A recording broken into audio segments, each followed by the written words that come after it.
అయా కూటమి నేత కామినేని శ్రీనివాస్, నీ కుటిల రాజకీయాన్ని చాలించు.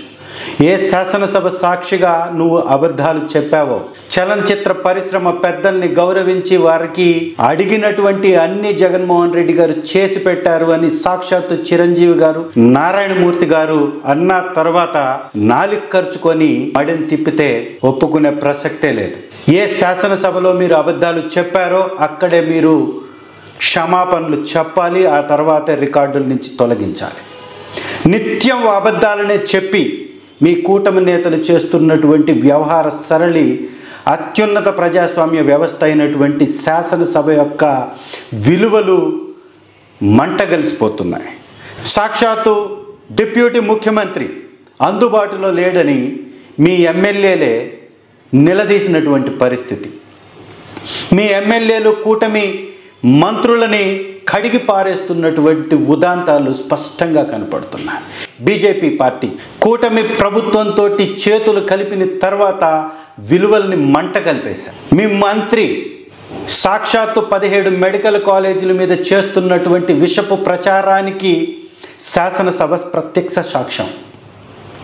10 మెడికల్ కాలేజీలని, ప్రజా వైద్యాన్ని ప్రైవేటు వారికి అమ్మివేస్తూ 100 కోట్ల ఆస్తుల్ని అప్పనంగా రూపాయికి అర్ధ రూపాయికి అప్పజెప్పేస్తూ మీ కూటమి ప్రభుత్వాన్ని అన్ని శాఖల మంత్రిగా వ్యవహరిస్తూ పరిపాలిస్తున్నటువంటి లోకేష్ గారు అయితే ప్రతిపక్ష మహిళా ఎమ్మెల్సీ గారిని ఏం పీకారు అని బూతు పురాణాలు మాట్లాడుతున్నటువంటి ఉదాంతాలు.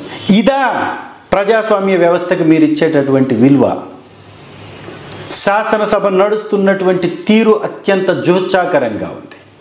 కాబట్టి రాష్ట్ర ప్రజలందరూ గమనించాలి. ఈ కూటమి దోపిడీకి వారి మంత్రుల్ని, ఎమ్మెల్యేలు నిలదీస్తున్నటువంటి ఉదాంతాలే ప్రత్యక్ష సాక్ష్యం. జనసేన ఎమ్మెల్యే లంచాలు తీసుకొని అభివృద్ధి చేయాల్సినటువంటి పరిస్థితిలోకి మా ప్రభుత్వం వచ్చింది అని బాహాటంగా మీడియా వ్యవస్థల్లో ఒప్పుకుంటున్నటువంటి ఉదాంతాలు. ఇది మీ యొక్క దిగజారుడు పరిపాలనకి ప్రత్యక్ష సాక్ష్యం. కాబట్టి కూటమి నేతలారా, రాష్ట్ర పరిస్థితి అధ్వాన్నంగా మారిపోయింది. ప్రజలు మిమ్మల్ని చీత్కరించుకుంటున్నారు. ప్రజా వ్యవస్థలు అధ్వాన్నంగా మారిపోయాయి. ప్రైవేటు వారికి మీరు అమ్ముడుపోయారని ప్రజలు అర్థం చేసుకున్నారు. ఇకనైనా బాధ్యతగా వ్యవహరించండి. అత్యున్నత ప్రజాస్వామ్య వ్యవస్థ అయినటువంటి శాసనసభలో అబద్ధాలు మాట్లాడకుండా హుందాగా వ్యవహరించండి. Thank you.